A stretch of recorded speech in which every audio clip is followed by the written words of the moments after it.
ইদ্যত পালনের সীমানা কতটুক? বাইরে যেতে পারবে না, যে বাইরে না যাওয়ার সীমানা কতটুক? বাড়ির ভিতরে কি আশেপাশে প্রতিবেশীদের বাড়িতে যেতে পারবে কিনা? জি দর্শক ধন্যবাদ।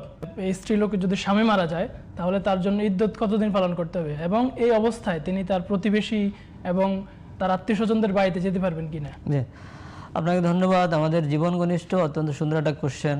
আমাদের এই জীবন মৃত্যুর বা এই বিষয়গুলো খুবই ন্যাচারাল, এবং কোনো স্ত্রী যদি তার স্বামী মারা যায় তাহলে সে ইদ্যত পালন করবে। আবু সাইদ খুদরি রাদিয়াল্লাহু তাআলা আনহু তার বোন রাসূলুল্লাহ সাল্লামকে জিজ্ঞেস করেছিলেন, রাসূল সাল্লাম তাকে তার বাড়িতে অবস্থান করতে বলেছিলেন। তো ওলামায়ে কেরাম, আমাদের ফোকায়ে কেরাম, তারা বলেছেন যে একেবারে বাধ্য না হলে, মানে তার চিকিৎসা দরকার, সে মারা যাচ্ছে, এই ধরনের বাধ্য না হলে বা শরীরে কোনো ওজন না থাকলে যিনি স্ত্রী অবশ্যই তার স্বামীর ঘরে অবস্থান করবেন, এবং এ সময় সে সৌন্দর্য চর্চা করবেন না, কোনো ধরনের সাজসজ্জা গ্রহণ করবেন না, এবং মানে পার্থিব কোনো আমোদ প্রমোদ এগুলো বর্জন করে সে একান্তভাবে আল্লাহর ধ্যানে মগ্ন থাকবেন, জিকির আজকার করতে থাকবেন। যদি একান্ত বাধ্য না হন তাহলে, তবে যদি এমন হয় যে স্বামীর ঘরে থাকলে তার জীবনের হুমকি আছে, তার ইজ্জতের হুমকি আছে, তখন সে তার পিতামাতার বাড়িতে চলে যেতে পারে, যদি তার স্বামীর ঘরে তার নিরাপত্তা না থাকে। জি, আপনাকে ধন্যবাদ।